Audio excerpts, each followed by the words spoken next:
Hi guys, welcome back. It's been a while since my last video. I've been busy settling into my new home. So yes, new background. Finally feeling more like myself again. Okay, so today is going to be another project analysis which is about the 7th plot in the Lentor estate, Lentor Garden Residences. And yes, you heard that right, the 7th plot. The 8th plot was also just sold to Guaco Land earlier this year, which will probably launch somewhere between March or April next year. So after hearing the numbers, naturally, the big concern everyone has is there an oversupply problem here? So in this video, I'm going to address the oversupply issue, whether Kingsford is a reputable developer, and is this project still worth entering into, considering this is already the 7th plot of land in the Lentor estate. But before we dive in, if you have any burning question, whether it's about this project, another one you've been eyeing on, or just your property journey in general, feel free to scan the QR code on the screen and drop me a message. Whether you're buying, selling, or just trying to figure out what makes sense for you right now, I'm happy to sit down and map it out together. And hey, if you want to check out the show flat but don't have anyone to go down with, don't worry, you don't have to go down alone. Just call me. I'm here. Yeah? The preview runs from 4th of July to 14th of July, so let's take a look at together if you need someone to go down with. Yeah? Okay, let's address the elephant in the room, the oversupply concern in Lentor. So as a consumer, when I see that there are already 6 launched projects, and there's going to be an 8th one coming up next year too, and there's another 2 more plots yet to be released. Honestly, I would be worried too lah. Because when the time comes to sell, you're competing with a lot of units in the same area.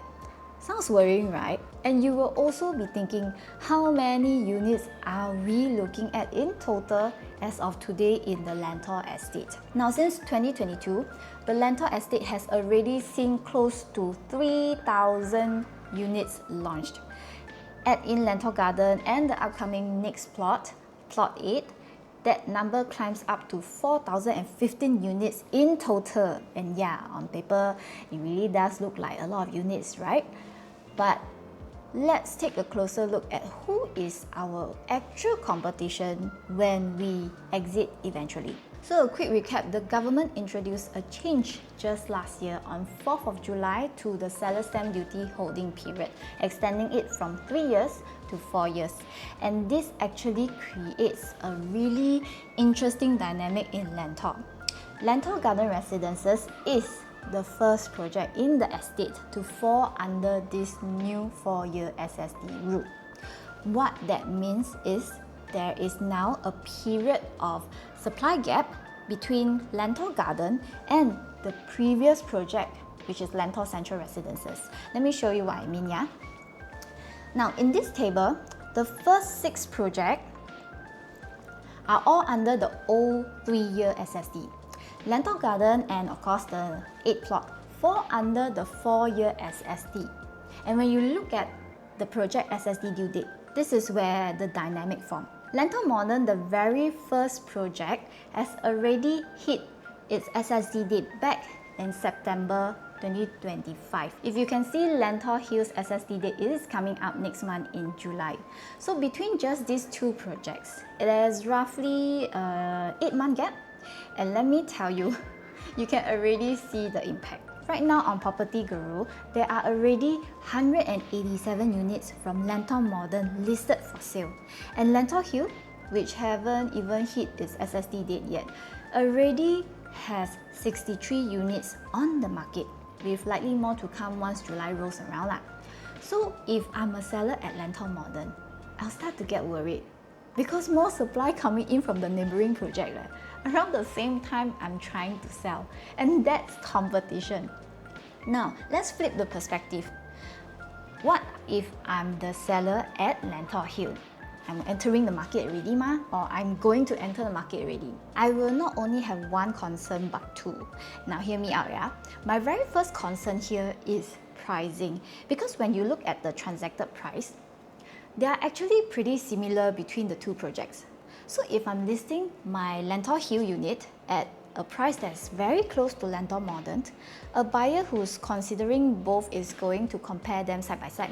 Most buyers are going to lean more towards Lentor Modern, and honestly, it's hard to argue against because Lentor Modern is an integrated development. You have your MRT, restaurant, amenity, supermarket, everything right downstairs. And you're not paying a premium for it over Lentor Hill. So as a buyer, the choice kind of makes itself already lah. And the same worry that Lentor Modern had, about the competition, also applies to Lentor Hill seller. Because there's always another new project just around the corner waiting to enter the market. Now, if I bring you back to the table again, when I tally up all the projects in the Lentor estate and look at them side by side, the SSD due dates are all bunched up really close together. And the price?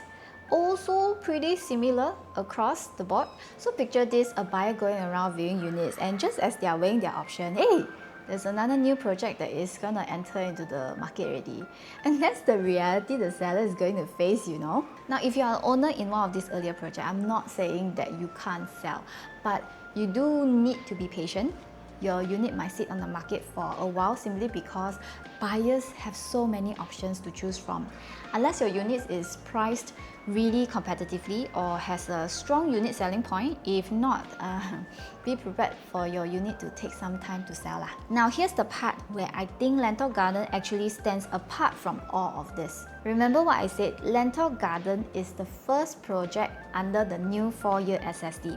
And that timing kind of works in its favor. The gap between Lentor Gardens SSD date and Lentor Central Residences is 2 years and 4 months apart. So by the time Lentor Garden is eligible for resale, Lentor Central and everything before it will have had over 2 years to clear their units. So Lentor Garden isn't entering the resale market against like a wave of existing supply, And being the newest, youngest project gives it an edge for the tenure too. Then you might be thinking, what about the next plot? Lentor Central GLS, the 8th plot that was sold to Guacoland just 8 months after Lentor Garden. Sounds familiar. Then you might be thinking, won't we see the same Lentor Hill, Lentor Modern story repeat? I don't think so, and here's why. The land price that Guacoland bought came in at 1,278 PSF per plot ratio.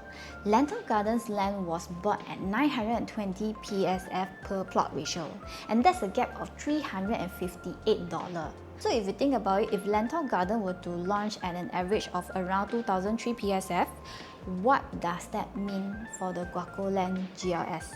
The developer simply cannot price it at the same level or lower, right? They'll be selling at a loss. So realistically, we are probably looking at an average of 2006, 2007 PSF. And given some OCR projects has already crossed the 3000 PSF, I wouldn't be surprised if the higher units goes for 2008, 2009 PSF, maybe. So even if you bought into Lentor Garden at say 2005 PSF, you would still have roughly a 300 PSF buffer. So on a 1000 square feet unit, that's a 300k difference in quantum, meaning a buyer would have to pay 300k more for the same size unit in the next plot. And even if Guacoland's project eventually hits the resale market, even as the newest project in town, its price is going to be noticeably higher. And because of this, those price-sensitive buyers will naturally look at the next newest option, which is Lentor Garden. Plus, as earlier projects, all the other projects sets a new record prices, Lentor Garden seller gets to benchmark against that when it's their turn to exit. Take Lentor Modern as an example. It's launched at 2000 to 2001 PSF, and the sub-sale transaction now average around 2004 PSF. That's the kind of benchmark already being set in this estate. Now you have probably heard agents say this is the cheapest land among all the 8 Lentor plots. But does cheaper land means cheaper launch price. Not necessarily. Look at Jadescape and Affinity at Serangoon, both by Qingjian. Jadescape's land cost is 791 PSF PPR, while Affinity was 835. Yet, you can see Jadescape's launched at a higher price than the Affinity. So cheaper land doesn't automatically means a cheaper launch. Land price is definitely one factor, but developers' behavior matter just as much. And here's where Kingsford comes in. Kingsford is known for a particular pricing strategy. They rarely want to sell everything on launch day. So what they do is they stagger the pricing as demand builds rather than keeping it flat throughout. We saw this with Chuan Park and One Marina Gardens, maybe less dramatic with OMG since launch day sales wasn't as strong. Kingsford reportedly raised prices 5 times within that single day. So understanding this pattern matters. Why? Because if you want the best price, you generally want to enter early for this developer. Here's an example from Chuan Park. On launch day, buyer A bought a unit on level 12 at 2567 PSF. Later that day, the same exact day, if you take a look over here, buyer B bought the same stack on level 5. Same one, right? A lower floor, but at a higher PSF of 2601. Why? Simply because buyer A had a better queue number and got to select first. So by the time buyer B's turn came, the developer had already adjusted the pricing upwards. Now another scenario, this time you can really see a big drastic change because look at the floor level. It's only one level difference, yet the price for level 17 buyer had to pay 3.7% more than level 18 buyer, simply because level 18 buyer had a better queue number and level 17 buyer had a way later queue number. So looking at this, does that mean you shouldn't buy later in the launch? Well, not necessarily. It depends on how aggressive the increase is. Sometimes it's just one stack or the increase is modest. So at the end of the day, you can still get a good price and walk away with a paper gain. We saw a similar pattern with OMG, although less obvious with launch day itself. The bigger jump showed up between Phase 1 and Phase 2. So during Phase 1, buyer A bought stack 24, a 3-bedroom on level 28 at 2899 PSF. In Phase 2, buyer B bought the same stack and unit type but on level 10, a lower floor at 3003 PSF, higher than what 28 floor went for in Phase 1. So you can see that the pricing clearly moves over time, even between phases. Another scenario, you can see that again, the lower floor buyer paying more than the higher floor buyer simply because they bought at a different phase. Now, why does this matter? Because understanding a developer's pricing behavior changes how you should buy. If a developer rarely adjusts prices, timing your entry doesn't really matter much.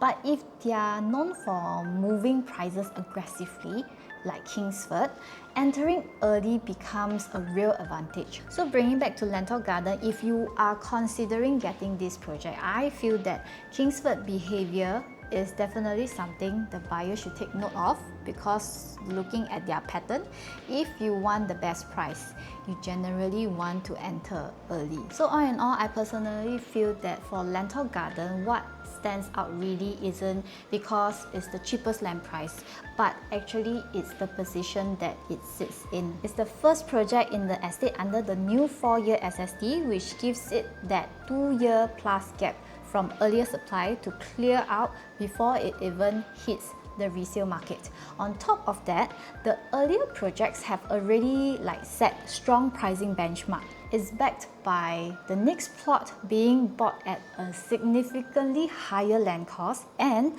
the developer has a track record of pushing prices up as demand builds. So if Lentor Garden were to launch at 2001-2002 PSF, I would say that is definitely a project worth paying close attention to. So if you have been considering Lentor Garden, I hope this breakdown gives you a clearer picture of where it really stands. And if you have got questions on layouts, which stacks works best, which unit type suits your needs, or just want my honest take on which one I would personally recommend, don't worry, you know where to find me. Just scan the QR code and drop me a message, yeah? Alright, that's it for today's video. As always, if you found this video helpful, don't forget to like and subscribe to my channel, and I'll see you in the next one. Bye!